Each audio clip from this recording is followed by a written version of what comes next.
Arquidiálogos. Un espacio para compartir, interactuar y repensar arquitectura. Invitados y temas relevantes, arquitectas, ganadores de Bienal, jóvenes arquitectos, galardonados, proyectos públicos y privados. Bienvenidos.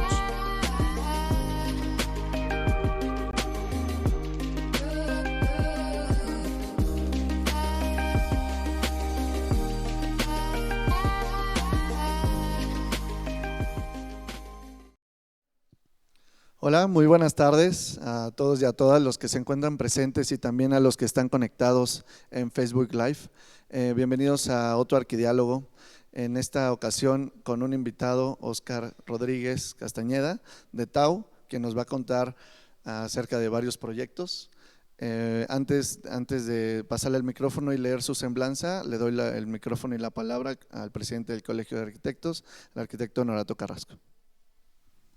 Gracias, Alejandro. Bueno, pues nuevamente bienvenidas todas, todos, como bien señala Alejandro, tanto quien nos acompaña presencialmente, que sabemos que en esta tarde lluviosa luego se complica la ciudad, se hace difícil la movilidad, y también obviamente a quien nos acompaña en nuestras redes, particularmente en Facebook Live, pues les damos la más cordial bienvenida en esta serie que hoy nos distingue y nos honra la presencia de Óscar y el despacho TAU, para darle continuidad a lo que ha sido este espacio justamente de diálogo, de apertura, de reconocimiento de lo que es la labor en el trabajo arquitectónico de los distintos actores en nuestra ciudad particularmente y en nuestro país, por supuesto. Este es un espacio que, como lo decíamos, lo comentábamos un poquito antes de la entrada, se abrió hace ya muchísimos años, lo hemos comentado en otras ocasiones, particularmente con el esfuerzo del arquitecto Larraguibel, que nos trajo en su momento a una gran cantidad de actores. Hablábamos, por ejemplo, de Pancho Serrano, que ha estado obviamente en este foro, en este espacio, junto con muchísimos otros actores y que nos han permitido construir un acervo histórico. Ese es un valor agregado que ofrece finalmente el Colegio de Arquitectos de la Ciudad de México, que hemos también puesto a disposición. Ya hemos hecho también digamos, la reproducción constante de algunos arquidiálogos históricos, arquidiálogos antiguos, que nos interesa mucho el promover y el hacer ver cómo se ha transformado justamente la visión del quehacer arquitectónico en nuestro país a través de la práctica de los profesionales.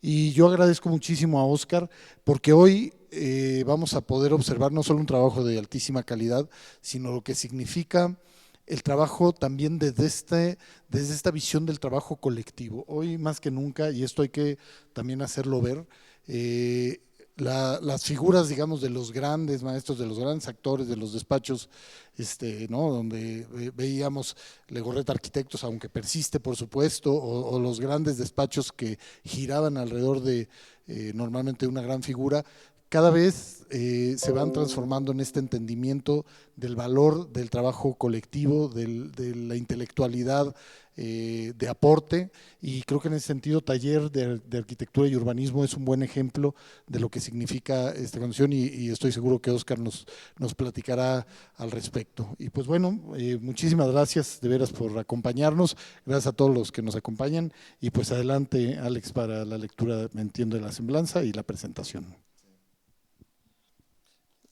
Leo semblanza del arquitecto Óscar. Estudió arquitectura en la Universidad de Anáhuac del Sur en 1996. Representa a su universidad en el Premio Nacional a la Composición Arquitectónica Alberto Pani, obteniendo mención honorífica. En el 97 comienza a trabajar en el taller de Teodoro González de León, colaborando en varios proyectos como la rehabilitación del Zócalo, quedando en tercer lugar, el Museo Constantini en Buenos Aires, el Centro Cultural del Bosque en la Ciudad de México y el Poliforum León. En esta oficina colabora junto con Teodoro González de León y Francisco Serrano en el diseño y construcción de la nueva Embajada de México en Berlín. En el 2000 emigra a Londres, donde realiza la maestría en vivienda y urbanismo de la Architectural Association School of Architecture. Más tarde colabora brevemente en la oficina de Michael Hopkins en la ampliación del Royal Academy y el Plan Maestro de la ciudad de Hull. En el 2001 inicia su doctorado en la Architectural Association con el tema El papel del proyecto urbano en la ciudad contemporánea. Ese mismo año se integra al equipo de David Chipperfield Architects, teniendo injerencia en proyectos y concursos como en la Ciudad de la Justicia en Barcelona y la Biblioteca José Vasconcelos en la Ciudad de México, donde obtienen el tercer lugar. Ha participado en diversos talleres y conferencias y ha sido profesor de la Universidad Anáhuac, la Architectural Association y la Universidad Iberoamericana. En 2012 obtuvo la medalla Liderazgo Anáhuac por su destacada trayectoria profesional, su formación académica y excelencia por sus singulares valores que impregnan su trascendencia en la vida, otorgada por su alma mater.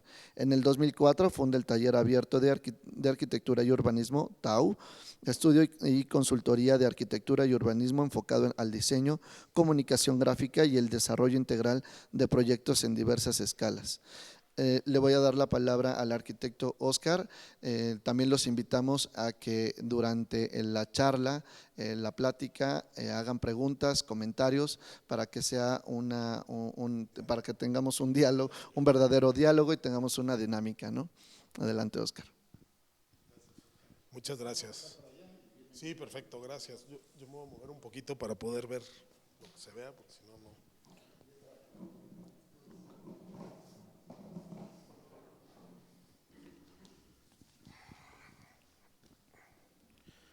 Bueno, me quedo sentado un ratito y a ver si al ratito nos paramos y nos movemos un poquito más. Gracias al Colegio de Arquitectos, a su presidente, a Honorato, por la invitación, a Alejandro Martínez, que bueno, nos conocemos de hace tiempo y agradezco mucho la invitación.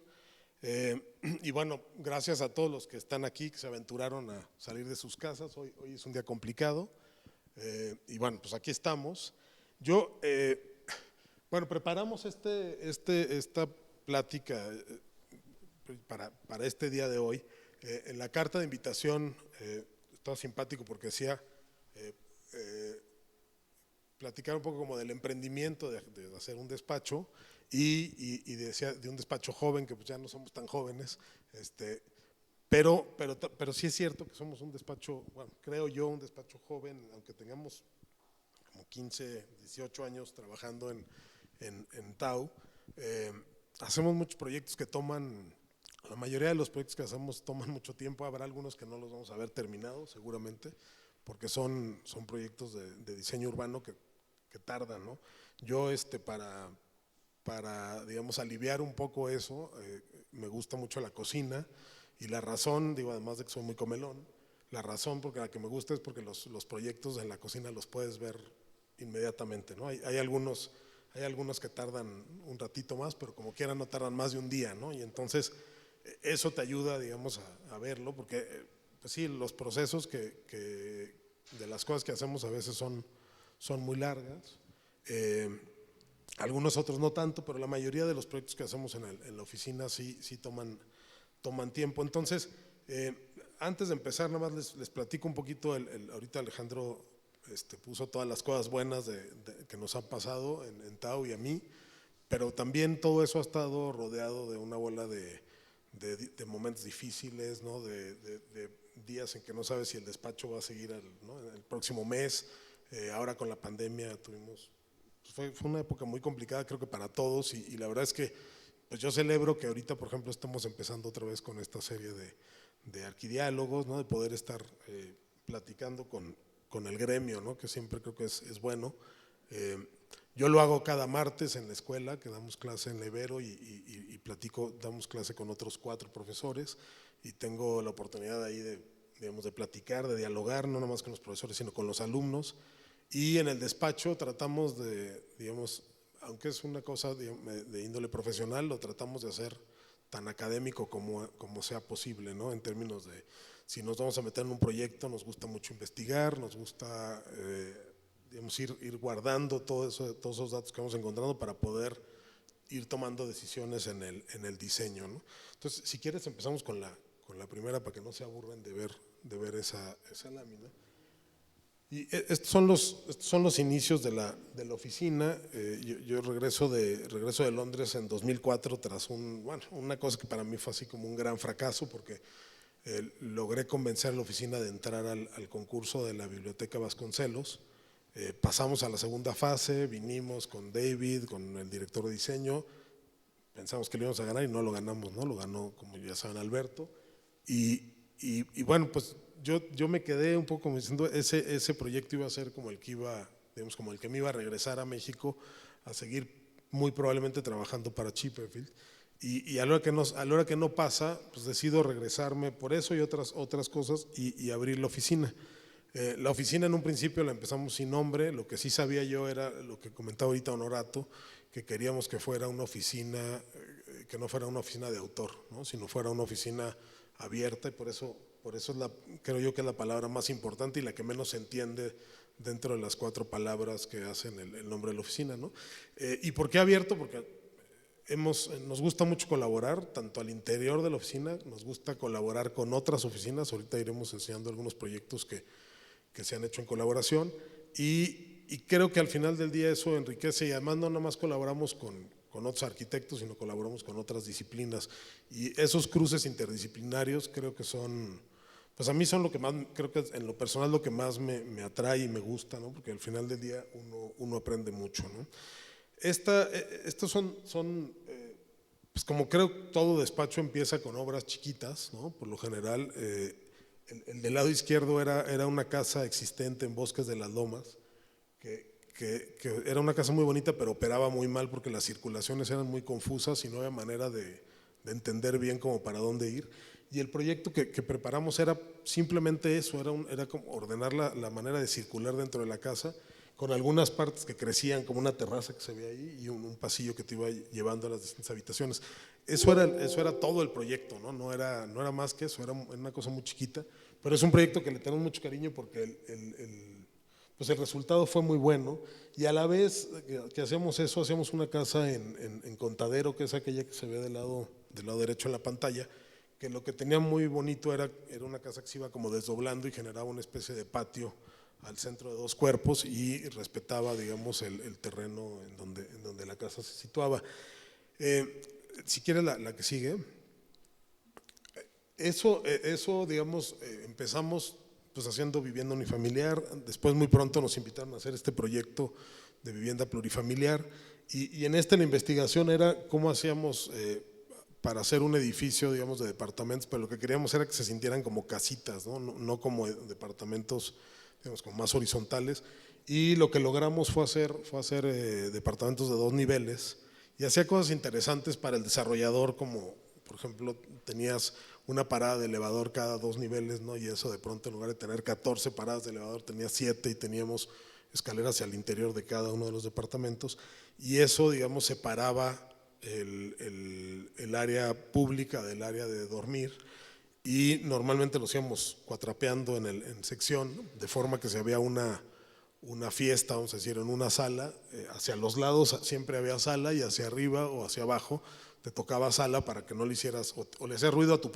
propias habitaciones, ¿no? Y abajo había otra sala, entonces siempre había como ese filtro entre departamentos para que no hubiera, digamos, ruido, y la convivencia entre los 90 departamentos o casitas en este edificio vertical funcionara bien, ¿no? Eso, de alguna manera, el proceso de ir haciendo como obra chica se contraponía un poco a la experiencia que yo tenía por haber decidido ese camino de trabajar primero con despachos más grandes, ¿no? como el de Teodoro, o después en Londres con Chipperfield, y eso hizo de alguna manera para mí, para Jaime, que acá está, que también es socio del despacho, él también había participado como en proyectos grandes, entonces nos sentíamos un poco raro y medio desencanchados, ¿no? de estar haciendo, pues como mantenernos en esa escala pequeña de la vivienda, que por un lado nos gusta mucho, pero no era como lo que más sabíamos hacer, ¿no? Ya había participado en la embajada, había hecho lo de las cortes estas en Barcelona, y yo estaba como deseoso de ir encontrando proyectos más grandes. Si quieres la que sigue, por favor. Y para poder, digamos, para poder acceder a esos proyectos más grandes, pues esta idea que teníamos de ser abiertos a la colaboración nos ayudó muchísimo a poder, digamos, como crecer de alguna manera rápida, ¿no? Esto, por ejemplo, empezó la oficina en 2004 y por ahí de 2005 estamos haciendo este concurso junto con Teodoro, que además, pues yo a quien me acerqué, digamos, para colaborar en un principio, pues era con mis jefes antiguos, ¿no? Como decir, oye, ya regresé a México y me gustaría hacer algo. Y Teodoro tuvo a bien en invitarnos a hacer este proyecto que una mitad tuvo mucho éxito y la otra no. Tuvimos un tema ahí con el gobierno de Querétaro. Le llamaban la Ciudad de las Artes y consistía en un teatro y un centro de convenciones. Hicimos el concurso, fue un concurso que fue muy simpático porque Teodoro no tenía tiempo de hacerlo en su oficina y fue la primera vez que Teodoro hizo un concurso fuera de su oficina. Nos tocó desarrollar ese concurso a nosotros en la oficina y eso, digamos, de alguna manera como que fue digamos, como el gatillo, ¿no? Para poder empezar a hacer colaboraciones con otros despachos. Hicimos este centro de convenciones que además, bueno, se terminó, ha sido medianamente exitoso y así empezaron una serie de colaboraciones. Si quieres, la que sigue, no están en orden, digamos, de aparición, pero por ejemplo esta, en cronológico, digamos, este es después tuvimos oportunidad de que nos invitara OCESA a hacer el despacho mexicano, que se asociara con un despacho que yo no conocía. Esta es una colaboración que no conocíamos con quienes íbamos a trabajar, pero el despacho se llama Tilke y Germán Tilke es el diseñador de las pistas de Fórmula 1 de los últimos 10, 12 años, ¿no? Ha hecho muchísimos autódromos y OCESA lo contrató para remodelar el autódromo Hermano Rodríguez y a nosotros a su vez nos hicieron como la contraparte mexicana para poder llevar a bien el proyecto, que además pues era un proyecto que tenía un cortísimo tiempo de desarrollo. Empezó muy tarde, y se logró al final del día terminar para poder recibir a la Fórmula 1 y bueno, pues ya el éxito de la Fórmula 1 creo que ya todo el mundo sabemos de él, ahora está más que nunca, ¿no? El que sigue, por favor. Este ha sido sin duda el proyecto, yo creo que es el proyecto estrella de la oficina y ojalá y pronto deje de serlo, ¿no? Porque eso querrá decir que ya hicimos otra cosa que nos quedó mejor, pero esta fue una colaboración muy, muy interesante con David Chipperfield, que había sido otro jefe antiguo y que la verdad es que el día que yo me fui al despacho me acuerdo que me dijo, oye, pues ojalá y algún día hagamos algo. Y yo sinceramente pensé que eso lo decía como con todos los que se iban, ¿no? Y bueno, muy pronto, yo me fui de Londres, me fui en 2004 y en 2008 este proceso de este proyecto empezó y terminó hasta 2013, ¿no? Entonces, ¿qué hicimos nosotros?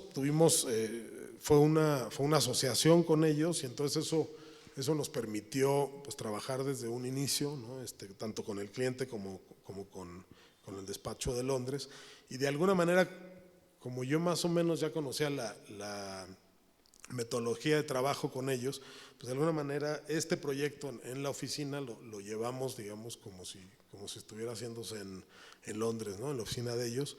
Había muchísimo intercambio entre los arquitectos de allá. David es un enamorado de México, entonces pues era muy fácil traerlo, ¿no? Y que estuviera aquí y eso, digamos, ayudó tener un buen cliente, un buen constructor, tener el tiempo, digamos, correcto para poder desarrollar un proyecto, ¿no?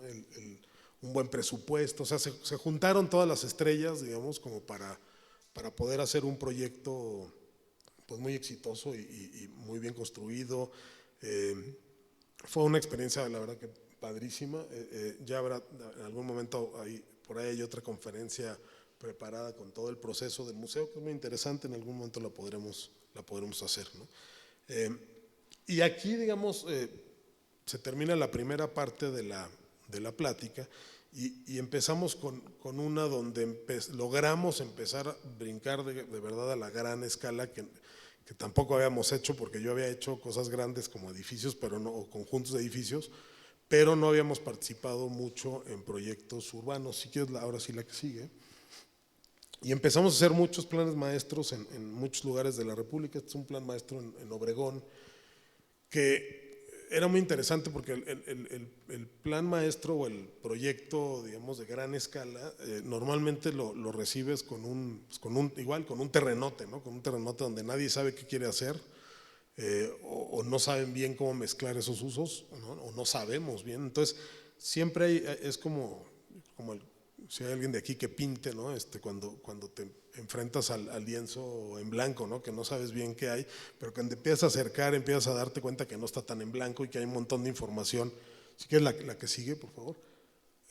Mucha información que se puede tomar en cuenta para poder hacer estos proyectos, ¿no? Entonces, bueno, aquí empezamos otra vez digamos, como a brincar a esta escala de diseño urbano. La que sigue, aquí no nos vamos a parar tanto.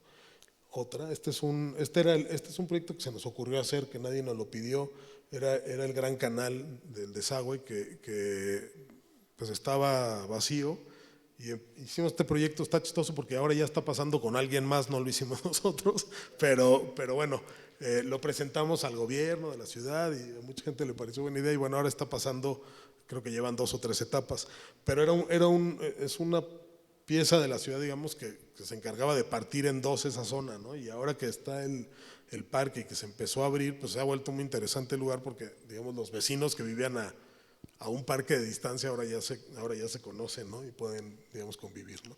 La que sigue. Muchas de las cosas que van a ver ahorita son concursos, y decimos poner mucho de eso porque para nosotros en los concursos es donde más aprendemos, donde más nos divertimos, donde normalmente invitamos a alguien más a colaborar, ¿no? Algún otro despacho, o a veces nos invitan a nosotros a los concursos, ¿no? Como fue el caso de Teodoro.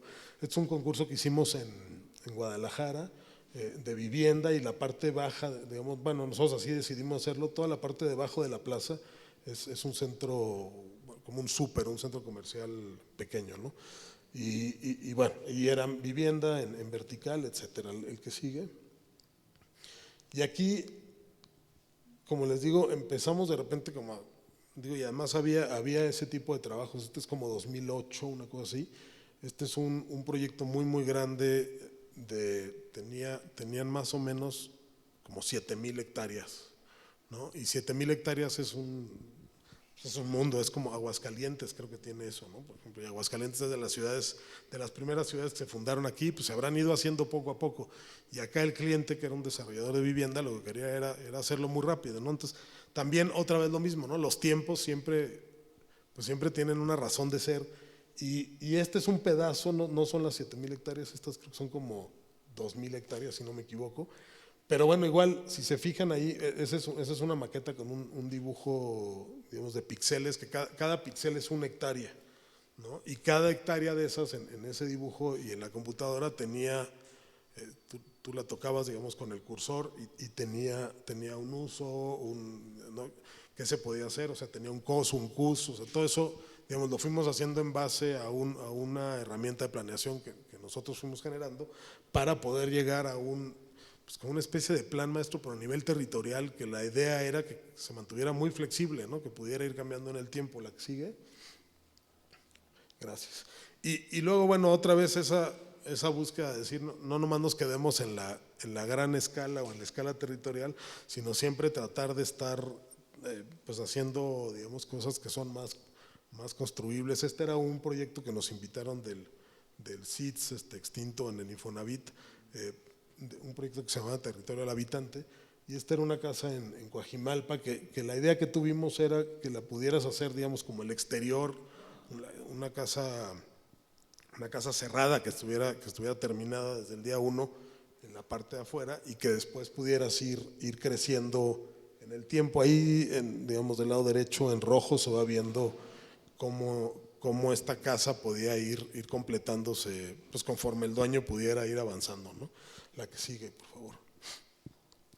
Y luego, bueno, así hemos ido encontrando también trabajo. Esta es una casa privada en Valle de Bravo, que estamos todavía en proceso, y es una casa que tiene un terreno muy bonito, muy inclinado, que además ve al lago, y son de estas casas que entras por arriba y vas bajando y vas encontrando el programa conforme vas bajando el terreno.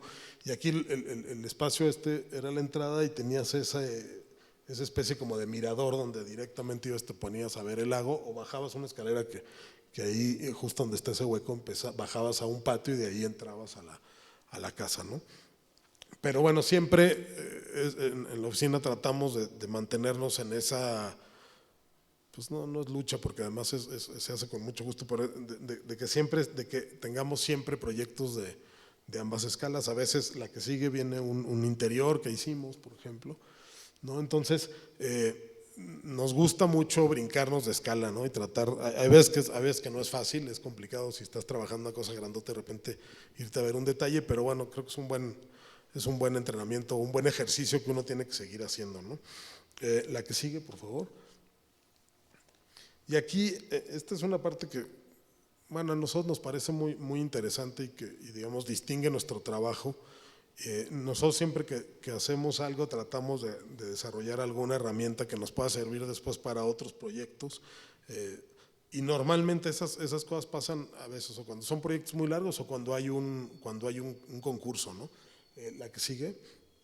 Aquí, por ejemplo, este era un proyecto de un concurso, una biblioteca en Jalisco, que el programa pues era muy complicado, eran cientos de cuartitos y cuartotes y espacios que en la parte de abajo se ven, pero digamos todo empezó con una tabla de Excel que nos dieron y eran, no sé, cientos de renglones, que la verdad es que se vuelve muy difícil entender un programa cuando te lo dan así, ¿no? Y entonces lo que hicimos fue primero tratar, digamos, de desglosar ese programa. Ahí hay 3 ejemplos de cómo pasó en la parte superior izquierda. La barra esta de colores, ahí se alcanza a ver un poquito un punteado de lo que era el terreno, y bueno, ahí rápidamente nos damos cuenta que el programa no cabía en el terreno, digamos, como en un solo nivel, ¿no? Para empezar. Y luego después, cada color pues significaba un programa distinto dentro del programa general, y esos colores iban engrosándose, dependían de los metros cuadrados que se tenían, y ese mismo después lo convertimos a este de abajo, que son puros cuadritos ya, digamos, a escala, y cómo se iban relacionando entre ellos, ¿no? ¿Qué tenía que estar cerca de qué? ¿En qué nivel deberían de estar? En la parte de arriba, se fijan, hay unos cuadritos con colores, ese medio que iba indicando dónde había que poner ese espacio, ¿no? Y el de arriba, que parece como una tabla de los elementos, son todos esos cuadritos, y le incluíamos una cosa extra que eran el color gris, ¿no? El color gris lo que hacía era que te indicaba, digamos, qué tan abierto era el espacio o qué tan privado, ¿no? Qué tan público o qué tan privado era, ¿no? No sé, por ejemplo, la parte verde, si mal no recuerdo, la administración, y entonces era muy poco público, ¿no? Entre más blanco, más gris claro, era más público, ¿no? Por ejemplo, las salas de lectura. Entonces, digamos, este conjunto de cosas nos ayudaba a poder entender, pues, dónde poner las cosas, y a partir de ahí ver si podíamos generar alguna forma, ¿no? La que sigue. Aquí vamos a ver una serie de herramientas rápidas que usamos en el despacho. Por ejemplo, es digamos, una herramienta que hoy día usamos. Es un proyecto que estamos haciendo ahorita en Los Cabos, y es un terreno con pendientes muy fuertes, y aquí lo que hicimos, y ya lo hicimos en SIG, antes lo hacíamos a mano, ahorita viene otro ahí, pues tratamos de ir entendiendo cómo está el porcentaje de pendientes. Empieza, digamos, desde del 10%, y hay unas que tiene aquí hasta el 40%, ¿no? Y eso de alguna manera te permite, pues, poder ir definiendo zonas donde es más fácil desplantar, digamos, un edificio que quiere ser muy vertical, o si vas a meterte a una pendiente muy grande, pues entonces el edificio seguramente tenderá una de dos, o a ser muy vertical o a ir escalonándose, ¿no? Este es un predio como de 150 hectáreas, ¿no? Entonces, otra vez no es tan… Pues es raro, no es fácil el poderse meter a escala rápidamente, ¿no? Entonces estas son cosas que a nosotros al menos nos ayudan mucho para poder ir avanzando en los proyectos. La que sigue. Esta era la manera en que nosotros hacíamos estos dibujos. El del lado izquierdo es un poco el mismo ejercicio en otro predio, está en Guadalajara, y las bolitas, si se fijan, hay unas partes que tienen las bolitas verdes más grandes, son las zonas de menor pendiente. Sí, perdón.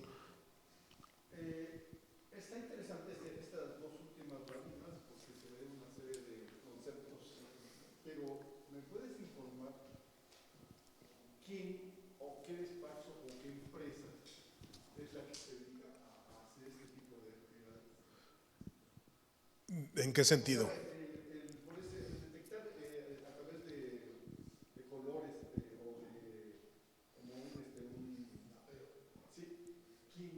nosotros. Sí, sí, eso. Pues es que digo, está hecho en una computadora, pero está hecho a mano, de alguna manera, porque lo que hace es en AutoCAD, por ejemplo, este del lado izquierdo. El otro no, el otro está hecho en el SIG, ¿no? Que ya es más. Pero, por ejemplo, lo que hacíamos era, pues hacíamos círculos, ¿no? De distintos tamaños que equivalían a una distancia, ¿no? Digamos, las curvas de nivel, por ejemplo, te iban marcando un distanciamiento y te daba una circunferencia para ese círculo. Entonces, entre más chiquito era el círculo, quiere decir que tienes curvas de nivel más pegadas, ¿no? Más juntas, y por lo tanto hay más pendiente. Entonces, por ejemplo, pues lo hizo un arquitecto de la oficina que estuvo poniendo bolitas, y luego después, ya que estaban las bolitas, poniendo colores, y a partir de eso, digamos, impreso en grande te ayuda muchísimo a decir, aquí ni te metas o aquí está muy fácil trabajar, ¿no?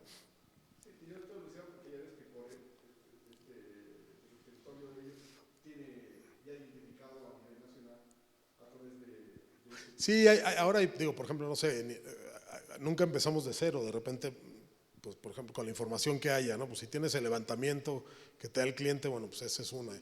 O a veces tomamos información del INEGI y empezamos pues a una escala un poquito más lejana, pero de alguna manera, a mí creo que lo interesante es,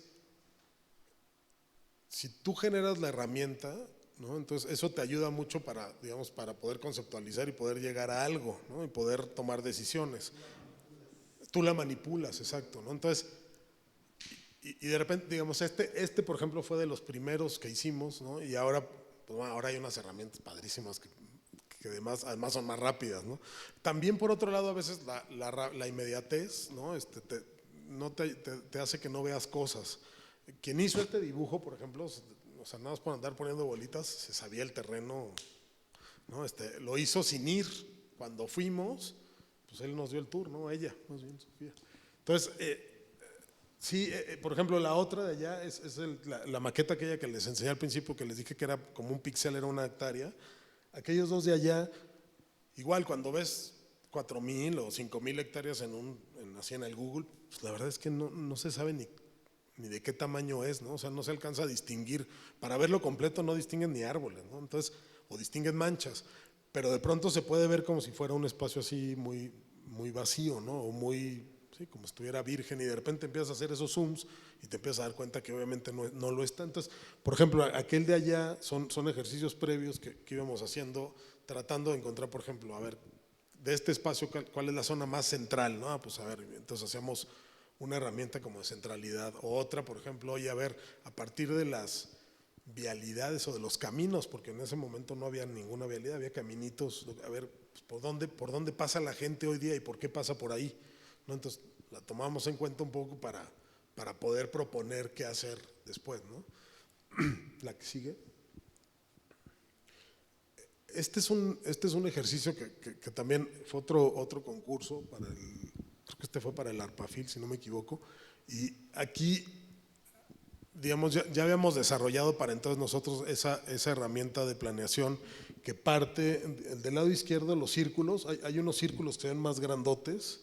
Hay un círculo muy grande que, digamos, es como el círculo del nivel del tamaño de la ciudad, ¿no? Que es un círculo como de 10 kilómetros de diámetro. Después hay otro que tiene 1000, hay otro de 500, ¿no? Y van cambiando, digamos, de la ciudad o del distrito al barrio y a la zona vecinal, digamos, a la colonia. Entonces, los círculos chicos son de 500 metros, cada uno de estos, ¿no? Entonces, pues, ¿cuántos círculos de 500 caben en uno de 5,000, ¿no? O en uno de 10,000. Y eso, digamos, es una manera de irle poniendo tamaño a las cosas, ¿no? Porque, otra vez insisto, cuando tú tienes una cosa que no sabes ni de qué tamaño es, pues empiezas es como cuando le traes el escalímetro al croquis y empiezas a darte cuenta más o menos de qué tamaño están. Acá lo mismo, con eso empezamos a dimensionar, y eso nos ayuda mucho, por ejemplo, a poder equipar una zona, ¿no? O sea, para todo el equipamiento hay reglas y te dicen, si vas a hacer un hospital regional, bueno, pues no puede haber otro al lado en menos de tanta distancia, ¿no? Si vas a hacer una clínica familiar, pues a lo mejor sí puede estar en una escala barrial, ¿no? Y cada barrio a lo mejor necesita una clínica. Entonces, de esa manera nosotros, lo que nos permite esto es ir pudiendo dimensionar para después poder equipar, sobre todo los usos que no son de vivienda, ¿no? Todos los equipamientos que tiene la ciudad. Entonces, este es un ejercicio que hicimos pues de una manera sí, muy académica y es completamente utópico, ¿no? Pero lo que decíamos era ver si este es Guadalajara, ¿no? El último negro es Guadalajara en el año que hicimos el ejercicio, que debe ser como 2012 o por ahí. Y Guadalajara tenía, no alcanzó a ver aquí, pero tenía como 4.3 millones de habitantes y tenía creo que 62,000 hectáreas, digamos, en la extensión en superficie, ¿no? Entonces, lo que dijimos nosotros es, ¿por qué Guadalajara está de ese tamaño en el año 2000 si en el, digamos, 1970 era mucho más chiquito y tenía pues 11,000, una cuarta parte del área, ¿no? Y no creció, o sea, creció 4 veces de tamaño y en ese caso tenía 1.5 millones de habitantes, pero en lugar de crecer a 6 o a, ¿no? 4 veces más, creció solamente a 4 millones. ¿Qué quiere decir eso? Pues que la ciudad como que se expandió, pero, o sea, tomó más territorio, pero no llegó más gente, ¿no? En proporción. Entonces, empezamos a analizar como qué hubiera pasado con Guadalajara, o sea, si hubiera habido gente que la planeara, ¿no? Esa era un poquito la pregunta, ¿no? Exacto, si hubiera habido una política pública que dijera, oye, a ver, espérame, la ciudad no puede ser más grande que este tamaño, o no, por ejemplo, como en Inglaterra que tienen estos cinturones verdes y que ese es el límite de la ciudad y pues de ahí no crece, ¿no? Acá, pues como el territorio pareciera que es infinito, pues seguimos creciendo. Entonces dijimos, bueno, a ver, ¿cómo podríamos plantear esto?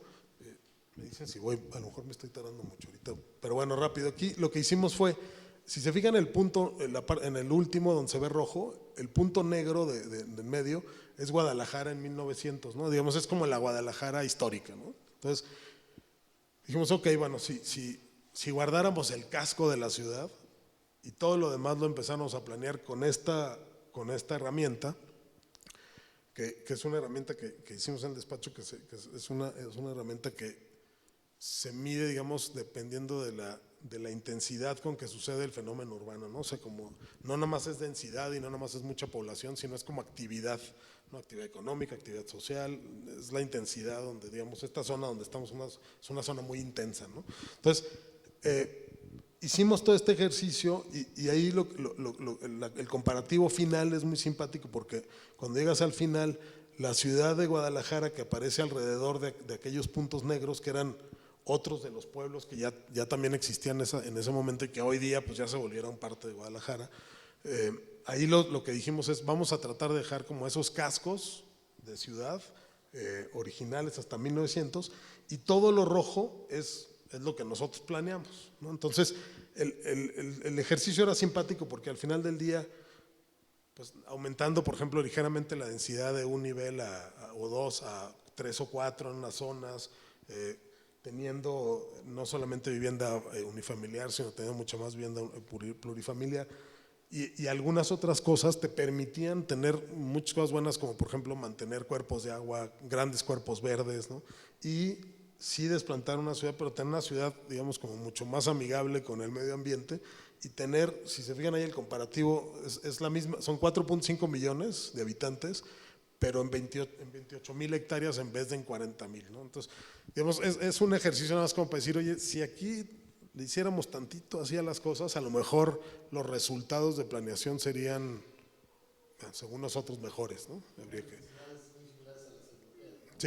Sí, exacto, y no era nada exagerado, siempre eran, te digo, lo más que teníamos eran 4 o 5 niveles, ¿no? O sea, no mucho más, y con eso poquito, pues empiezas a ahorrar territorio, ¿no? La que sigue, esa era como la imagen de la ciudad, ¿no? Completa, ¿no? Otra, y ahí se fijan, pues se ve cómo se guarda muchos cuerpos de agua, todas las partes de bosque, ¿no? Y algunos centros que ya existían, ¿no? La que sigue, por favor. Aquí me voy a ir muy rápido, son distintas cosas que hemos hecho en el despacho. También hemos ido entendiendo que los datos se ven mejor si los graficamos y los coloreamos o los representamos de manera diferente a maneras convencionales, ¿no? Del lado izquierdo, este es un ejercicio que hicimos, revisamos 100 ciudades en México que tienen más de 100,000 habitantes, ¿no? Ese fue como el el comparativo y lo comparábamos, todas las comparamos, digamos, trabajando como en la misma escala. Revisamos la cantidad de población, la cantidad de superficie, la mezclábamos y generábamos pues, la densidad, ¿no? Y aquí lo que se ve son todas, esas son las 100 bolas, digamos, de esas 100 ciudades, en donde ahí nada más están los habitantes, digamos, urbanos, ¿no? Que viven en la mancha urbana principal y en las secundarias. Si se fijan, algunos círculos tienen más amarillo que otros, en unos casos son los habitantes que vivían en las manchas urbanas secundarias, que hay ciudades donde hay más gente afuera que en el centro, digamos, y hay la mayoría, pues, como en la Ciudad de México, donde la mayoría vivimos dentro de la mancha urbana principal. Ese ejercicio junto con el del lado derecho, que es una gráfica, empezamos a ver en el despacho que había, bueno, eso está pasando en todos lados, pero en México va muy rápido, digamos, como abandono o movimiento de la población rural hacia las ciudades, ¿no? Y cada vez, digamos, pues, hay menos gente en el campo viviendo, y eso te lleva a que tienes más o menos, vamos a llegar a un momento en que vamos a tener como 80% de la población viviendo en ciudades y nada más el 20% viviendo en el campo. Entonces ahí en aquellas gráficas son los 31 estados, y entre más amarillo es más rural, ¿no? Entre más morado, digamos, es más urbano, y además entre más fuerte se pone el color, son ciudades más grandes, ¿no? Es decir, el Valle de México seguramente tendrá muy poquito amarillo y va a ser muy morado, ¿no? Oaxaca tiene mucho amarillo y menos morado, ¿no? Entonces eran maneras, digamos, rápidas de poder en una sola gráfica entender lo que estábamos tratando de hacer. Con ese hicimos un atlas de 100 ciudades, la que sigue, de 100 ciudades que habla de eso, ¿no? La que sigue, por favor. Ahí están las 100 manchas. Esta es una tabla que están acomodadas, todas las manchas urbanas, esas 100 manchas, están en la misma escala y están en orden alfabético, ¿no? Entonces allá empiezas por Acapulco, y bueno, te vas así, acá abajo se ve el Valle de México, arriba del Valle de México está Monterrey, por allá se ve Tijuana, que tiene una línea horizontal muy clara, que es la frontera, ¿no? Le pasa lo mismo a Mexicali. Acapulco, por ejemplo, si se fijan, hace esta forma así, pues de un lado tiene el mar y del otro lado tiene la sierra, entonces pues es una ciudad que no tenía para dónde hacerse, y lo que le pasó es que se fue extendiendo, y eso lo que buscamos nosotros era empezar a entender si la forma, ¿no? Cómo la forma urbana cambiaba, digamos, la manera en que se vive cada ciudad, ¿no? En el caso de Acapulco, por ejemplo, si tú quieres ir de un extremo a otro, pues es un relajo. La Ciudad de México, digamos, se parece más a un círculo, y aunque es muy grande, digamos, está mucho más conectada. La que sigue. Por ejemplo, es el caso de Aguascalientes, y ahí cada mapa, digamos, tiene un uso distinto. No va a parar, ahorita nos seguimos. Otra más. Por ejemplo, es la cuenca, ¿no? De aquí del Valle de México, y aquí a cada ciudad le hicimos este ejercicio, ¿no? Y el del lado izquierdo es, digamos, el plano que todo el mundo puede encontrar en el INEGI, ¿no? Te enseña la mancha urbana principal, manchas urbanas secundarias, manchas verdes o grandes cuerpos verdes, cuerpos de agua, curvas de nivel a cierta escala y vialidades principales, ¿no? Eso de ahí nosotros lo tomamos y lo partimos en aquellos 4 mapas. Hay más, pero digamos, ahí hay algunos donde el del lado derecho, el superior derecho, que tiene en negro la mancha urbana principal, y después todas las manchitas urbanas secundarias que de alguna manera dependen de la principal, ¿no?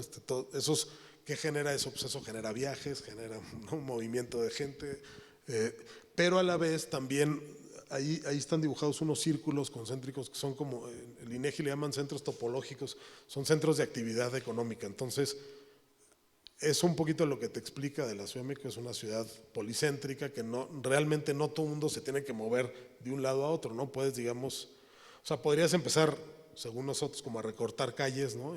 Para que la gente no pudiera moverse para todos lados, sino mantenerse como en cierta zona, ¿no? Y, por ejemplo, el de abajo del lado derecho, que está en gris, es la red vial, pero está engordada 500 metros para un lado y para otro. Eso con la intención, como decir, si tú vas, por ejemplo, en el Metrobús y te bajas en una parada, puedes caminar 500 metros para un lado o para otro sin ningún problema, porque con nuestros piecitos podamos llegar fácilmente. Entonces, eso no quiere decir que pase, porque no en todas esas calles a lo mejor hay transporte público, pero podría ser, ¿no? Y aquel plano de allá, o aquel mapa lo que te enseña es, entre más gris y menos negro se vea, digamos, tienes como la oportunidad de que fuera una ciudad mucho más dotada en términos de vialidades para poder tener una muy buena red de transporte público. El del lado izquierdo, si se fijan, la mancha urbana la convertimos en color blanco y luego la insertamos en un círculo negro. Ahí lo que dijimos fue, también de manera especulativa, dijimos, bueno, a ver, si la forma perfecta es el círculo, pues insertemos un círculo en la ciudad y entre menos negro haya, quiere decir que esa forma es más perfecta, esa ciudad es más correcta en términos de forma y te ayudaría a moverte más fácil. Si lo hubiéramos, por ejemplo, si lo hubiéramos en Acapulco, tendría un montón de negro, porque es una ciudad que está, o por ejemplo, Monterrey, que tiene esta colita que te lleva a la zona esta, como, bueno, que antes era medio vacacional, pero ahora ya es parte de la ciudad, pues también rompe con esa buena forma, ¿no? Entonces, un poco lo que nosotros tratamos aquí de hacer es decir, oye, a ver, si la ciudad, digamos, es más compacta, no importa qué tan grande sea y no importa si es policéntrica, pero si es compacta dentro de ese círculo, debería ser más eficiente, ¿no? La que sigue, por favor. Y este es como el resultado final, donde hay está dividido en 3 cada círculo. Ahí te enseña, digamos, la población, la superficie que ocupa esa ciudad y luego la mezcla te hace la densidad, ¿no? Y bueno, obviamente la más grandota es la ciudad esta donde vivimos, ¿no? La que sigue, por favor. Y bueno, ahí digamos se acaba la penúltima parte de la plática y esta última tiene que ver más digamos, con la búsqueda, pues más como en la escala arquitectónica, ¿no? Y que normalmente hemos tratado, y sobre todo, otra vez insisto, cuando son cosas que tenemos más control, algún concurso o un pabellón, por ejemplo, ahí es donde nos gusta tratar pues como de hacer un poquito más de investigación y de ver si es cierto lo que pensamos o no, ¿no? Entonces, aquí vamos a ver rápidamente 4 proyectos, si no me equivoco, son proyectos que tratamos de generar a partir de un elemento que después nos gusta que sea un elemento repetitivo y que después ese elemento trate de generar pues una especie como de sistema, ¿no? Entonces la que sigue, este es el proyecto pues más chiquito que hemos hecho. Nos invitaron a participar dentro de una feria como de interiorismo aquí en la Ciudad de México y nos donaban un espacio, ¿no? Que no era muy grande, era no sé, como de 7x5 o una cosa así, y nos pedían hacer un pabellón. Entonces, aquí nosotros vimos 2 oportunidades. Una era el despacho, que eso no hablé de eso, pero el despacho cambia de tamaño, ¿no? Hay veces que el mínimo que hemos sido somos 6 y el máximo somos 18, ¿no? Y más o menos el número que nos gusta hacer es por ahí de 10, ¿no? Y eso nos permite hacer muchas cosas, y también de repente si te toca colaborar con otra oficina, pues entonces de repente somos esos 10 más otros, ¿no? De otro lado, y entonces se crece el despacho. Eso creo que nos ha permitido pues sobrevivir, ¿no? Prácticamente nada más nos dedicamos a hacer proyecto, no construimos, no hacemos solamente proyecto y bueno, nada que uno les cuente, pero pues es complicado, ¿no? Entonces nos ayuda, digamos, tratar de mantenernos compactos, nos ayuda a poder estar en varias cosas, y cuando tenemos que crecer, crecemos a un máximo o nos juntamos con alguien más, ¿no? Esa es un poco la regla, ¿no? Y este nos daba la oportunidad de que al ser chiquito podíamos participar todos los que estábamos en ese momento en el despacho, y yo lo que quería era no nada más que participáramos en diseñarlo, sino en construirlo, en hacerlo, ¿no? Hacerlo con nuestras manitas. Entonces empezamos a analizar a ver si podemos encontrar, siempre hemos estado, bueno, yo he estado siempre muy interesado como en las formas clásicas, ¿no? Digamos, en este caso el arco, ¿no?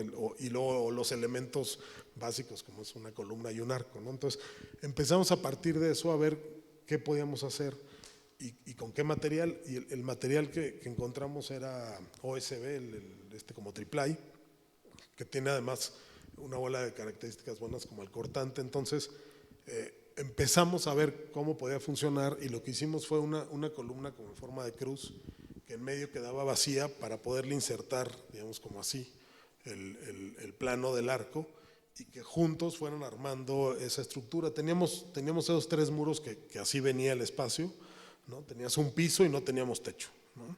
Entonces la que sigue, ahí estamos construyendo el sitio, bueno, ahí todavía no está pintado completamente, pero después pintamos el piso, como se ve en el lado izquierdo, y lo que hicimos fue, en los muros pusimos un vinil de espejo, y bueno, en planta los arcos no estaban así, sino estaban cruzados, de manera en que cuando tú te metías a ese espacio y topaba tu vista con el espejo, se volviera como cuando te subes al elevador, ¿no? Que se ve como infinito, y que ese espacio de 7x5 pues como que no tuviera tan claro de qué tamaño era, ¿no? Ahí se alcanza a ver, ahí en la foto del lado derecho, de la parte de arriba, de en medio hacia arriba ya está pegado el espejo y en la parte de abajo sigue todavía el muro, ¿no? Ahorita acá ya en esta pues ya está completo y creo que hay una foto más, si no me equivoco. Y ahí un poquito es como lo que sucedió con el lugar y era muy chistoso porque está hecho en 6 milímetros, ¿no? No, en 9, no exagero, en 9. Pero muy, muy delgadito. Y lo que es impresionante es como un plano de ese tamaño, que si lo agarras solo, pues se hace así. En el momento en que lo empiezas a estructurar con otra cosa, pues se empieza a convertir en ese sistema y de pronto te arma algo que además era muy simpático porque pintado la gente pensaba que era de acero, ¿no? O de hierro fundido, ¿no? Y pues no, era… en un principio queríamos que no tuviera ninguna especie de tornillería. Las maquetas que hicimos en la oficina lo logramos hacer todo con resistol blanco y con ensambles y ahí se mantenía. La bronca que tuvimos fue que nos dieron una noche para construirlo y como ninguno éramos constructores, pues, o sea, nos metimos en unas broncas horribles y acabamos atornillando algunas partes porque si no se nos iba a caer.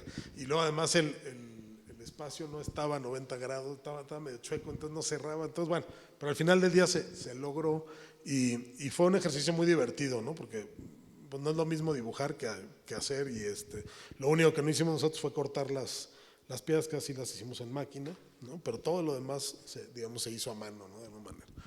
El que sigue. Este proyecto, digamos, es como el pabellón, digamos, es como el papá de otros proyectos que hemos hecho en la oficina, que de alguna manera no nada más es el hecho de usar el arco, sino de tratar de trabajar a partir de sistemas, ¿no? Y no es que estemos inventando el hilo negro, porque yo creo que todo es un sistema, ¿no? Pero digamos, cuando lo haces de manera más concienzuda, creo que los resultados pueden ser interesantes. Y aquí, este es un proyecto que hicimos para la SEDATU, aquí lo hicimos en colaboración con DOSA, y empezamos a trabajar a partir de esos 3 elementos, ¿no? La columna, la trave y un arco que digamos, cuando se empieza a repetir la que sigue, el arco se empieza a convertir en una bóveda, ¿no?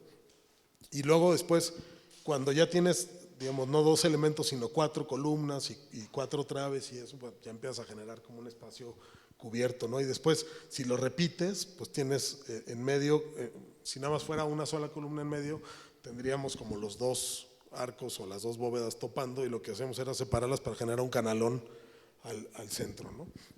Y luego lo que queríamos teníamos que hacer 4 proyectos en muy corto tiempo y que además también quien lo iba a construir pues no iba a tener mucho tiempo. Entonces lo que queríamos hacer era un sistema que le ayudara al constructor y le facilitara la vida a poderlo repetir hasta el cansancio y poder hacer 4 tipologías diferentes con un mismo sistema, la que sigue.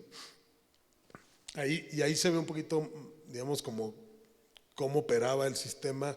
En el caso de el último dibujo del lado derecho, en el lado superior derecho, ese era un paradero, ¿no? Un paradero en una ciclovía y una vialidad donde, digamos, para el camión, había una banca, ¿no? Abajo de esa cubierta, y ahí te recogen, ¿no? Y después, ese era el más chico, el de acá de abajo, del lado izquierdo, ese en conjunto generaba un centro comunitario, que también cuando quitas bóvedas, pues generas patios, ¿no? Y después el de arriba, al centro, ese es un espacio de un salón abierto de usos múltiples, que principalmente es una cancha, pero que lo usan para fiestas, quinceañeras, etcétera, ¿no? Y luego el de enfrente era un centrito cultural y comunitario, pero en 2 niveles, ¿no? Entonces, creo que aquí lo interesante, la que sigue, ahí se van a ver, digamos, algunos renders de cómo cómo el mismo sistema de alguna manera responde de maneras distintas, dependiendo cómo lo coloques, cómo lo utilizas, o si la columna crece o se hace chica, o si pones uno encima de otro, ¿no? Entonces ahí se ve el de 2 niveles del lado izquierdo, la cancha o el espacio de usos múltiples, y abajo se ve uno de los centros comunitarios que son los cortos, y atrás la cancha, ¿no? Y estos son proyectos que ahorita no les enseño fotos porque están terminándose. Yo creo que en un mes más estarán listos. Y bueno, parece que funcionó el sistema medianamente bien. Todas las bóvedas se hicieron precoladas y toda la parte, digamos, gris de concreto, esa sí está colada en obra, ¿no? Y la que sigue, por favor. Y este es otro proyecto que también fue parte de un concurso, es también para el CIDS del Infonavit. ¿Se acuerdan que hicieron estas casitas en Apán y iban a hacer un laboratorio de electricidad, agua y no me acuerdo qué otra cosa? Y esto fue lo que nosotros hicimos. Y otra vez era un sistema, un edificio muy sencillo, la que sigue, en donde íbamos a tener algunos elementos como clásicos, como este era digamos, el paso o la entrada al sitio, y bueno, otra vez el uso de la bóveda. Y después empezamos a generar, lo hicimos en colaboración con Javier Valladares, que hace toda la parte de sustentabilidad y medio ambiente, y al ser un edificio que era de agua y ¿no? Entonces dijimos, bueno, a ver, ¿cómo hacemos para que todo, digamos, funcione con lo que decías hace ratito, Norato, de abrir 2 ventanas y generar una ventilación cruzada, cosas como muy básicas, ¿no? O por ejemplo esa cubierta que tenía agua encima, ¿no? Para refrescarla, y luego generamos una serie de pasos de luz en la que sigue, que era, digamos, como el sistema que se repetía, que ahí se ve en sección, ¿no? Digamos, que lo que hacía era permitir la entrada de luz indirecta, entrada de aire, se podía enfriar el edificio de noche, sacar el calor por esos espacios, y digamos, a partir de generar ese sistemita, poder hacer un edificio pues muy sencillito, pero que de alguna manera tenía ciertas cualidades espaciales. La que sigue, ahí se ve un poquito el interior y como más o menos cuáles serían, ¿no? qué sería lo que te pasaría dentro del sitio, ¿no? Entrada de luz, cruce de aire, todos los materiales aparentes, ¿no? Etcétera. Y por último vamos a ver un último proyecto que es un concurso que hicimos para un proyecto rarísimo, porque yo pensé que ya nadie hacía catedrales, pero nos invitaron a hacer el proyecto de la Catedral de Querétaro y le entramos. Y este también lo hicimos en colaboración con Javier, un poquito con Javier también damos clase en Libero, y con Diego, que está allá sentado atrás, pues digamos, a la hora de que hay estos diálogos, al final del día uno aprende de otros, y normalmente empezamos a tomar en cuenta cosas que en un principio, digamos, no estaban completamente en la agenda del despacho. Y este era un ejercicio donde dijimos, ¿qué pasa si hacemos esa catedral como más abierta? Si la hacemos, digamos, la manera en que le respondía a la ciudad era diferente. ¿Se acuerdan las catedrales antiguas, por ejemplo, Notre Dame en París? Pues era como el edificio central de la ciudad, ¿no? O sea, toda la ciudad volteaba a ver a Notre Dame. La que sigue por ahí hay un croquisito que creo que explica eso bien. El de arriba era, digamos, como la catedral de esa época, ¿no? De la Edad Media, digamos, y en donde todo el mundo, digamos, veía hacia ella, era el edificio importante. Después, la de en medio es como la Catedral de San Patricio en Nueva York, donde ya tenía competencia, ¿no? O hasta chiquita se quedaba al lado de los rascacielos, y ya, digamos, la ciudad no nada más veía hacia un edificio, sino a muchos. Y este otro caso, lo que dijimos es, el lugar donde estaba tenía algunos edificios altos, y dijimos, bueno, ¿y qué pasa si esos edificios ven hacia la ciudad, pero no ven a un edificio, sino ven una especie como de parque, ¿no? Que a la vez es un edificio? Digamos, debajo del parque estaba la catedral y estaba ese atrio, ¿no? Entonces, esa era como un poquito la idea de este proyecto, la que sigue, y ahí se entiende un poquito. Tenía el atrio de manera lateral, todas las azoteas están jardinadas, y el espacio estaba abierto completamente, digamos, para que hubiera cruces de ventilación. Hay una época en Querétaro que es muy fría, hay otra que es muy cálida, entonces parecía que con los estudios que hicimos, el tener este cuerpo, era un cuerpo grandotote, el espacio de arriba es como una cancha de fútbol techada, ¿no? Muy grande. Entonces, ese era lo que, digamos, lo que pedía el programa, ¿no? Y bueno, y otra vez estaba hecho a base de bóvedas que habían corrido, ¿no? Y tenía ahí alguna, o lo que queríamos era que tuviera alguna audacia de cómo íbamos a detenerla, ¿no? La que sigue, y creo que ya ahí se acaba, y esa era la fachada más urbana, ¿no? La que daba a la calle, donde había, digamos, como mucho más de planos en distintas posiciones, la entrada franca, ese atrio lateral que unía el edificio de servicios de la catedral y la nave de la catedral misma, ¿no? Y creo que aquí acabamos. No sé si hay una más, nada más, faltó una que era una que tenía un anuncio ahí de nuestro Instagram, pero bueno, por ahí lo damos, ¿no? Pero bueno, muchas gracias.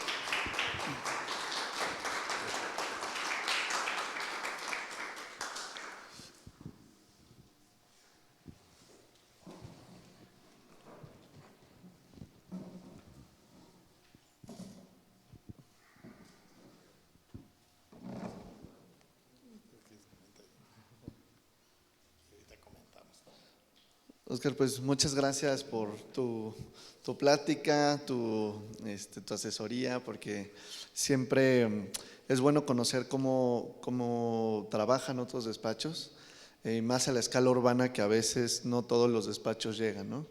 Digo, con tu maestría, con tu doctorado, estos ejemplos, cómo vas analizando los terrenos, pues nos da como mucha enseñanza también para nosotros cómo trabajar o cómo empezar a atacar, ¿no? O también hacia dónde irnos a seguir estudiando y enfocarnos, ¿no? Muchas gracias por eso. No sé si alguien tenga alguna duda, pregunta en lo que van saliendo. Le paso la pregunta al arquitecto Honorato. No, yo también quería agradecerte, Óscar, y felicitarte, señalarte que a mí me dejó, pues la verdad, muy grato sabor de boca, particularmente la parte intermedia, el toolbox, las herramientas, porque creo que hablan de la seriedad para efectos del estudio. Yo, a diferencia del término que usó Alex, yo no creo que sea atacar el proyecto, sino al contrario, encontrar la forma de congraciarse con el proyecto, o sea, el encontrarle… Yo tenía a mi gran maestro y amigo José Rogelio Álvarez Noguera, él decía que encontrarle las agarraderas al proyecto, o sea, encontrar estas motivaciones, estos puntos, y creo que este análisis llevado a esta escala urbana, ¿no? Habla muy bien del entendimiento del territorio, de las problemáticas, porque además lo puedes llevar a 1000 variables, ¿no? O sea, variables de densidad, de pendiente, de suficiencia hídrica, de qué sé yo, o sea, movilidad, ya lo decías, y eso finalmente te permite la toma de decisiones con elementos, con herramienta, y creo que ese es un valor agregado que tenemos que dar justamente como profesionales, y creo que aquí la muestra de tu trabajo da mucha claridad en ese sentido, y de tu taller, pues felicidades. No sé si alguien quiera hacer alguna pregunta en particular, algún comentario sobre lo que acabamos de ver, y si no, no sé si también tengamos algunos comentarios en redes, ahí nos irán platicando, pero te cedo la moderación, mi querido Alejandro.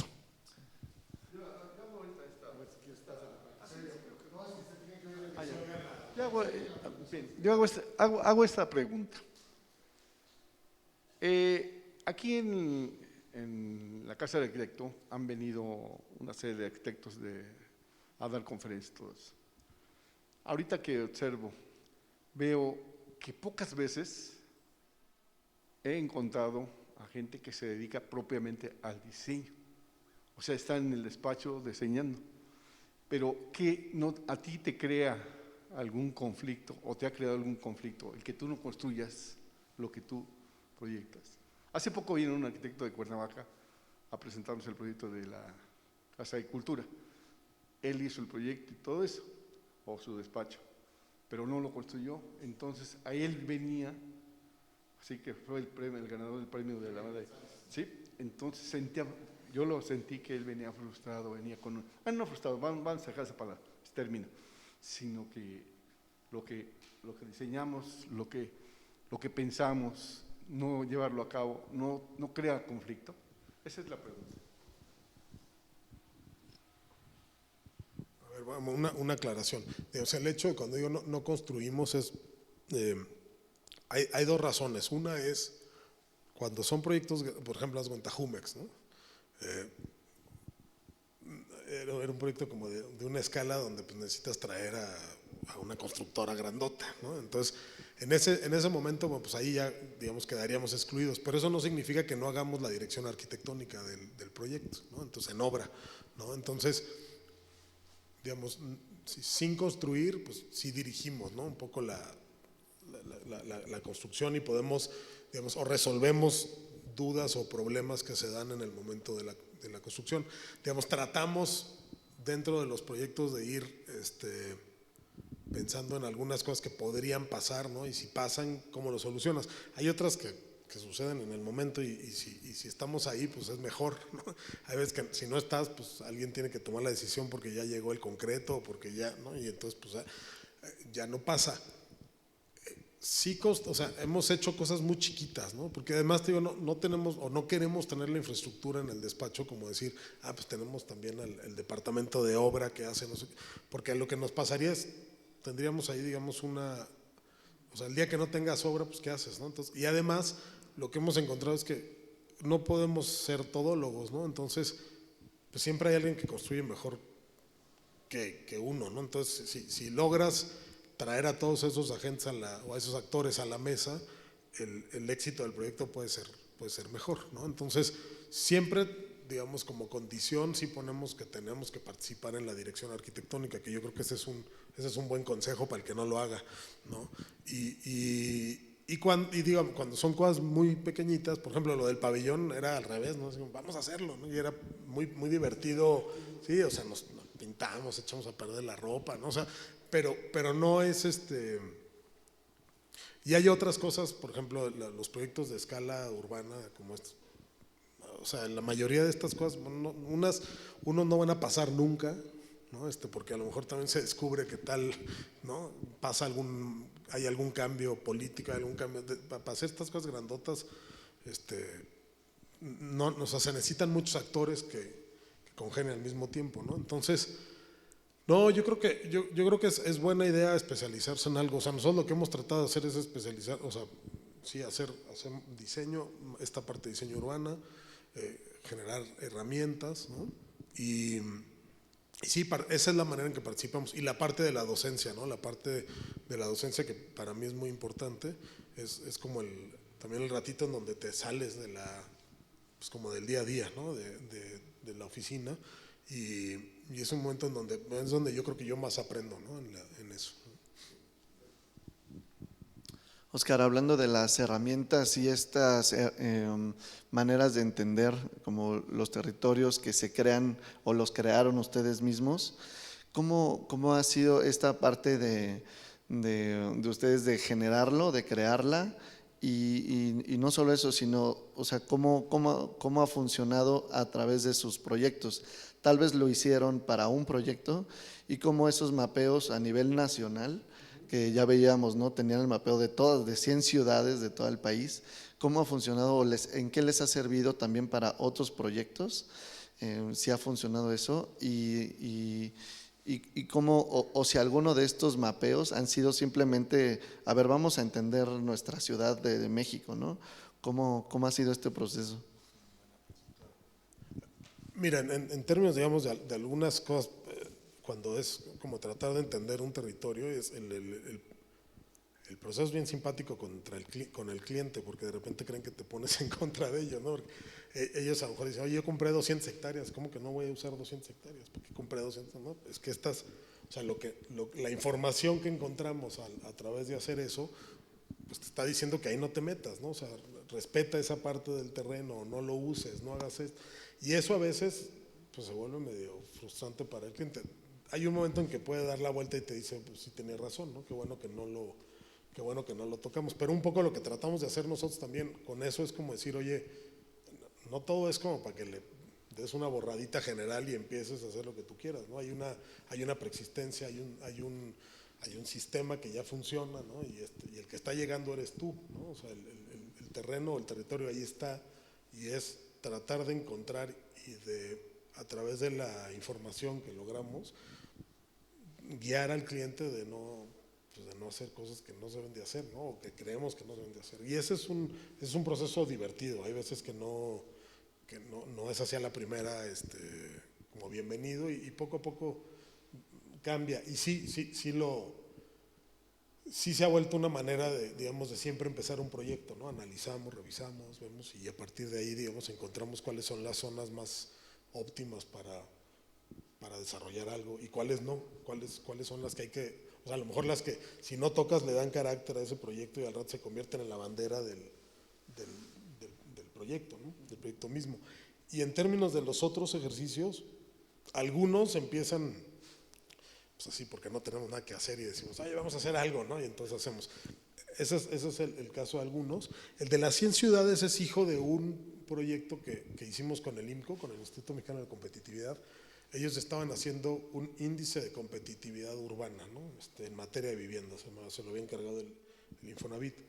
Y en alguna conferencia que hubo, nosotros fuimos a hablar de algo y ellos de otra cosa, y ahí como que dijimos, oye, pues estaría padre hacer algo, y nos invitaron a participar en eso. Y lo que fue muy simpático es que en ese índice de competitividad hablaban de, no sé, temas jurídicos, económicos, sociales, tal, pero no hablaban nada de temas espaciales. O sea, la forma de la ciudad y la manera en que funcionaba les daba igual como para ponerle una palomita, una calificación más alta a cada ciudad, ¿no? Entonces generamos ese índice, digamos, de distintas características que te daba la ciudad, se lo entregamos a ellos, lo utilizaron, y a partir de eso de repente dijimos, oye, tenemos muchísima información, ¿qué hacemos con ella? Y entonces hicimos ese atlas, que además ese atlas está chistoso, ahí es una publicación frustrada porque lo tenemos, está completo, pero nunca lo publicamos, nunca lo hicimos. O sea, ese hay que hacer, porque da mucha información que además es simpático, hay muchas maneras de leerlo, ¿no? O sea, cuando empiezas a analizar, dices, mira qué simpático que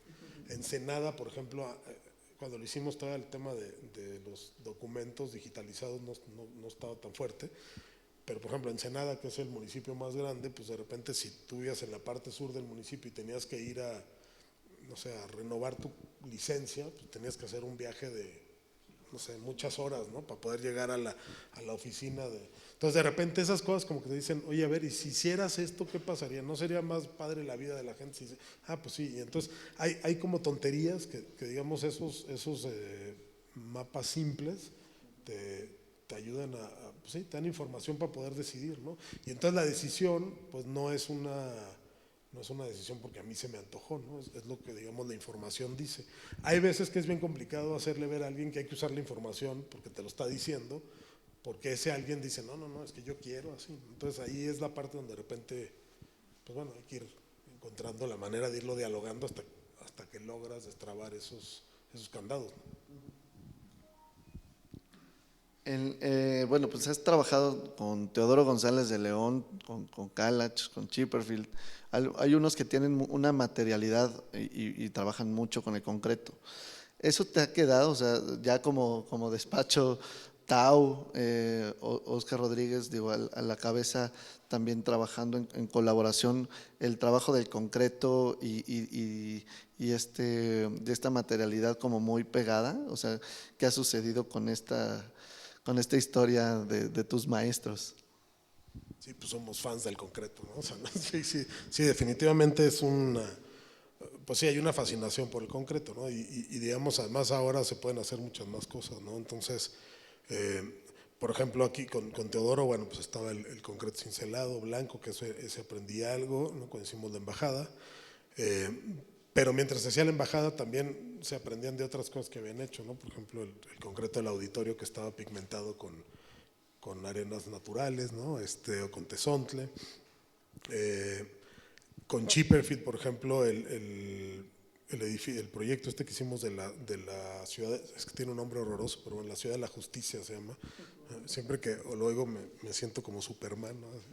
Pero ese proyecto, por ejemplo, original, yo cuando llegué al despacho entré y acaban de ganar ese concurso y el proyecto bueno, el concurso era de vidrio, era de cristal, y y pues era rarísimo, unas cajotas de cristal y no tenía ninguna materialidad.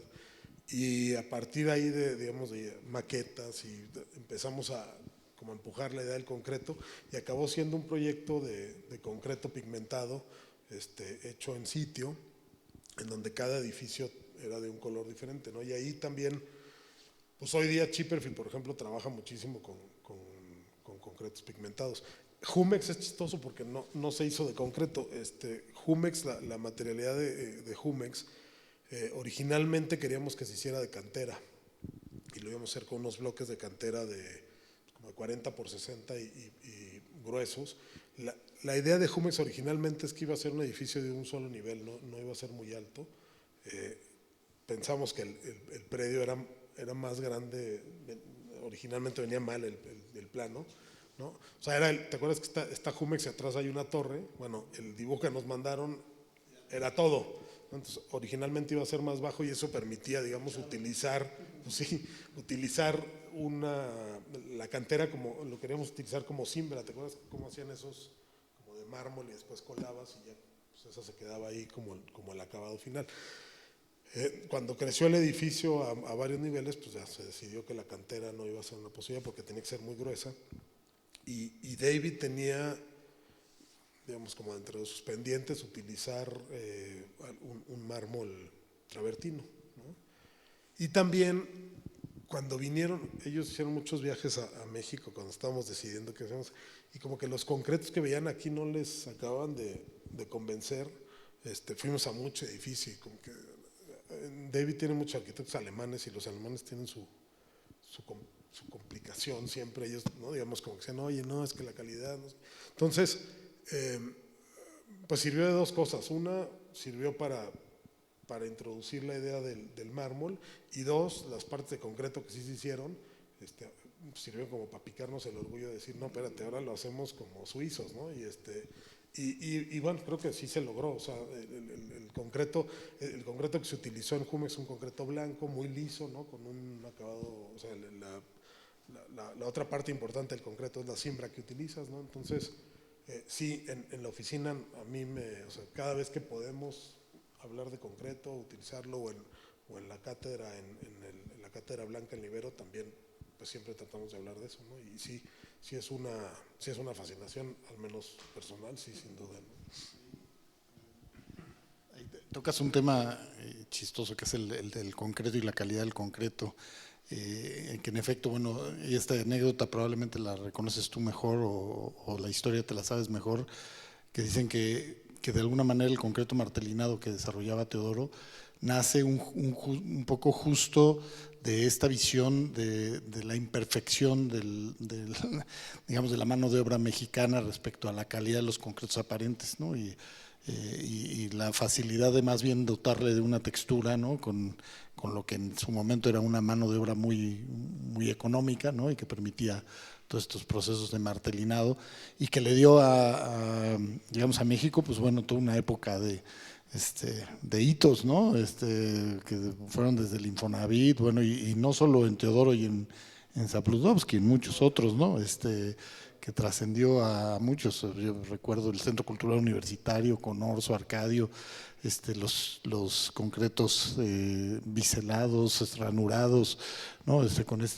Con estas texturas, pero nacen un poco de esta condición de la imperfección, que yo no sé a la fecha qué tanto claro, no nos podemos comparar con los concretos japoneses, ni con los concretos alemanes, ni europeos de primer mundo, pero creo que se ha mejorado en términos de la mano de obra, ¿no? Actualmente creo que hay mejores condiciones. Tus últimos proyectos de Sedatu son de concreto, ¿no? Aparente. No sé cómo quedaron, pero ya nos dirás. Y no sé, te iba a preguntar también si la Catedral de Querétaro fue concurso y ya lo ganaron. ¿No lo ganaron? Fallido, creo. Sí. La Catedral de Querétaro no funcionó. ¿Qué pasa con los procesos fallidos? No, a ver, es como el pan de cada día, ¿eh? Eso yo creo que para los jóvenes que están hoy aquí, pues eso, yo creo que no hay que dejarlos de hacer. Nosotros tenemos un récord como de 10-1, o sea, normalmente no los ganas, ¿no? Sí, es difícil, pero pero por otro lado, yo creo que, o sea, nosotros lo que tratamos de hacer es siempre o sea, ahorramos dentro del despacho para poder hacer 1 o 2 concursos al año, ¿no? Sabiendo que pues a lo mejor no se van a ganar. Hay unos que desde el momento en que decides, el de la catedral era muy difícil ganarlo, o sea, porque el que ganó era una catedral así como, ¿no? Monumental, con muy, pues sí, como la que un niño dibujaría, ¿no? Un poco era ¿no? Y acá lo que queríamos hacer era pues una cosa distinta, ¿no? Que pues podía pegar o no, ¿no? Y aquí nos dieron con palo durísimo, no sirvió, ¿no? Pero a nosotros sí nos sirvió, o sea, sí nos sirvió, digamos, como aprendizaje, pudimos colaborar con Javier en ese caso, y yo creo que esa es la parte importante. Ojalá pues el ratio se fuera cerrando, ¿no? Que fuera menos, pero normalmente nosotros sí, como de cada 10, 1, ¿no? Y pues sí, así es esto, ¿no? Y lo que decías de los concretos, no, yo creo que hoy día se pueden hacer muy buenos concretos. Hay también una cosa interesante que, por ejemplo, Cemex está haciendo mucho, que están tratando de ver, pues digamos, cómo hacer el material más sustentable, ¿no? Entonces tienen una bola de cosas interesantes. Obviamente a lo mejor todavía los precios siguen siendo altos y tal, pero empieza a haber mucho y yo creo que este rollo, por ejemplo, que en el caso de Cemex que se volvió global, pues también ellos, digamos, han ido aprendiendo de todos lados y si ahora vas con ellos, pues ahora se hacen muchas cosas que, no sé, por ejemplo, lo de los concretos pigmentados de Barcelona, pues ahora es una cosa que aquí lo pueden hacer muy fácil, ¿no? Y muy bien, ¿no? Entonces… Fíjate que es impresionante, el otro día nos invitaron a una plática del ACI, del American Concrete Institute, que tiene su sede también en el colegio, ahí en Constituyentes, sobre una plática sobre concretos de ultra desempeño, que ya están trabajándose estructuras muy esbeltas, ¿no? Con proporciones verdaderamente aligeradas, pero con concretos que ya pueden llegar a alcanzar hasta 2.000 kilogramos por centímetro cuadrado. O sea, es impresionante, ¿no? Sí, claro, van de la mano con unos procesos constructivos muy complejos, ¿no? Sobre todo lo que le llaman los agregados ultrafinos, ¿no? Y otra serie de agregados y componentes, pero que también le van a dar una nueva visión, yo creo, a la arquitectura, por la posibilidad de trabajar con concretos casi con secciones similares al acero, ¿no? Y eso, bueno, puede llegar a ser algo que todavía no nos lo imaginamos, ¿no? Pero que pues no está tan lejano, ¿no? Y en un material pétreo con mucha riqueza que, bueno, creo que muchos reconocemos. Pues no sé si en el público haya también alguien que quiera hacer algún comentario adicional antes de que cerremos la plática, por favor.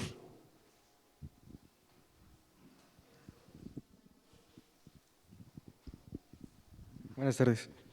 Bueno, es una pregunta un poquito enfocada a tu parte del proceso que llevas.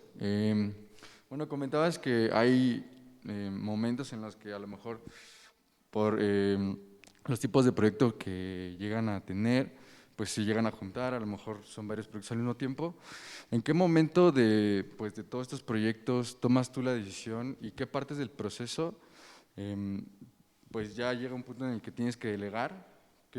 ¿Cuáles son esas partes y a lo mejor en qué momentos de los proyectos son las que tú decides como, pues a lo mejor ya es más fácil que alguien más haya que hacer esto aparte de mí y yo pueda enfocarme a hacer otro tipo de cosas?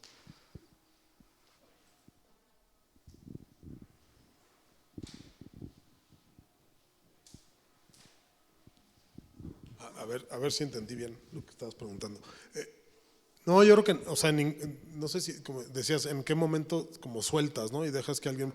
No, a ver, el tamaño de nuestra oficina no nos permite soltar nunca, o sea, en la oficina somos todo, o sea, participamos en todo el tiempo, ¿no? Y en todo me refiero desde lavar platos o lavar las tazas del café hasta, ¿no? O sea, no soltamos nunca nada y todos…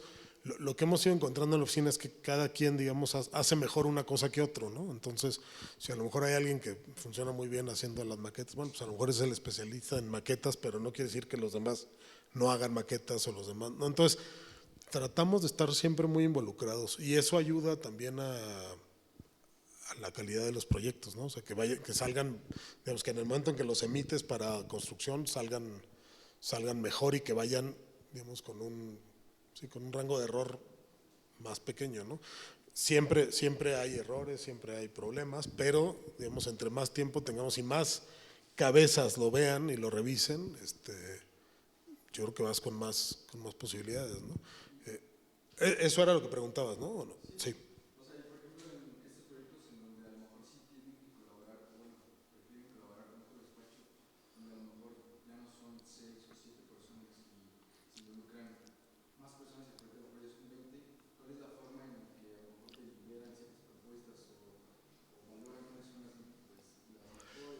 Pues ahí lo que hacemos es, mira, también depende con quién se junte uno, ¿no? Pero, por ejemplo, ahora estuvimos haciendo un proyecto en Villahermosa, el malecón de Villahermosa para Sedatu, y ahí estamos involucrados muchos despachos, no nomás, o sea, está Mauricio Rocha, está Emiliano García, hay un despacho mobiliario, o sea, hay muchísima gente involucrada, y entonces ahí lo que pasó es que hubo un coordinador de proyecto, que digamos, lo que sucede es que trabajamos, o se hacen talleres, no sé, una vez a la semana, o dependiendo en qué etapa del proyecto esté, y hay unos talleres donde, digamos, se presentan cosas, se toman decisiones, hay algunas decisiones en donde, por ejemplo, si estás viendo una lámpara, pues el que sabe más de lámparas lleva mano, ¿no? Si estás viendo concreto, pues a lo mejor el que sabe concreto da una opinión, ¿no? En términos, sí, a veces en términos formales también hay alguien que tenga algo que decir, entonces yo creo que esta es la parte donde se vuelve muy, muy divertido el proceso digamos, como que entre más gente haya involucrada, también hay un momento, por ejemplo, que ya salió a la obra, entonces pues ya no nomás se sienta el equipo de diseño, también se sienta el constructor, ¿no? Y entonces, o el ingeniero, ¿no? Y entonces empieza a haber este intercambio o iteraciones donde los proyectos se van modificando, pues con la idea de que puedan ser factibles, de que se puedan hacer, ¿no? Y hay veces, pues sí, bueno, la idea es que siempre vayan mejorando, ¿no? Hay veces que no sale, pero hay otras veces, la mayoría de las veces creo que esa es la mejor manera. Y sí, cuando nos juntamos con otros, pues dependiendo, ¿no? Digamos, quien tenga más tiempo a lo mejor se vuelve el que coordina, o hay alguien, si es un proyecto urbano, pues a lo mejor lo coordina el que sabe más de diseño urbano. Si es un proyecto digamos, de edificación, pues a lo mejor el que le sepa más se vuelve el coordinador. A veces el que tenga tiempo también, porque hay despachos que están muy ocupados, otros menos, ¿no? Entonces, ahí vamos, digamos, lo platicamos, lo decidimos, lo organizamos, y a partir de ese momento así operamos, ¿no? Sí, de nada. Pues vamos cerrando. Nada más antes de cerrar, Óscar, si nos pudieras dar, me gustaría que nos dieras algún último manera de consejo, de comentario para cerrar la charla, arquidiálogo que ha sido como muy ameno. Bueno, yo di un comentario para los jóvenes que nos acompañan hoy, ¿no? Yo creo que digamos, la experiencia personal a mí me dice que yo no sé por qué siempre la mayoría de la gente ahora que termina traemos como de moda la inmediatez, ¿no? Y todos queremos que las cosas pasen muy rápido, y entonces de repente, pues no sé, a lo mejor cree uno que se termina la escuela y al día siguiente alguien te va a llamar para hacer una casa, un edificio, un parque, algo, ¿no? Y por lo general eso no pasa. Entonces, yo creo que hay dos maneras de buscarse trabajo hoy día, ¿no? Una es inventarlo, o sea, inventarlo a partir de encontrar problemas, ¿no? En la ciudad, y luego decir, bueno, pues a ver, se podría resolver así, y a quién se lo tengo que enseñar, pues voy a ir a ver a Honorato, ¿no? Entonces, oye, Honorato, mira, aquí tengo esta cosa, ¿cómo lo ves? Y a lo mejor dice, oye, sí, espérame, vamos a ver, fíjate que ayer estuvo, ¿no? Y entonces ahí a partir de eso puede ser que sale una manera de encontrarlo. Creo que esa va a ser la manera que de aquí para adelante nos vamos a encontrar trabajo, ¿no? La mayoría de las veces nadie nos va a buscar, nosotros lo vamos a generar, a provocar, ¿no? Esa es que yo creo que es pues una manera de generarlo. Y la segunda, que para mí fue muy importante, ahorita que decías tú de Teodoro, de Serrano, de Chipperfield, yo creo que es muy importante siempre, o sea, dedicarle un tiempo de la vida a trabajar para alguien y con alguien, ¿no? Para aprender. Y ya en algún momento, si se dan las cosas, te independizas o no, ¿no? Hay mucha gente que ha hecho carrera larga dentro de un despacho grande, y yo creo que es muy válido, ¿no? Hay muchas formas, ¿no? Hay muchas maneras de hacerlo. Entonces, yo lo que les sugiero es, no busquen, digamos, como que las cosas pasen rápidamente, porque cuando pasan rápidamente normalmente pasan mal. Denle tiempo a las cosas, y búsquense ustedes sus propios problemas que resolver para poder ofrecerlos a la ciudad, a quien haya que ofrecerlos, ¿no? Muchas gracias, Óscar. Pues muchísimas gracias, Óscar. Me voy a permitir darte un reconocimiento y ya cerrar la plática, nada más brevemente, se los enseño y dice así. Dice: el Colegio de Arquitectos de la Ciudad de México y la Sociedad de Arquitectos Mexicana otorgan el presente reconocimiento al arquitecto Óscar Rodríguez Castañeda, de Taller Abierto Arquitectura y Urbanismo TAU, por el arquidiálogo con el tema Procesos y Proyectos, Ciudad de México, a 15 de junio de 2022. Muchísimas gracias, Óscar, por enriquecer esta plática.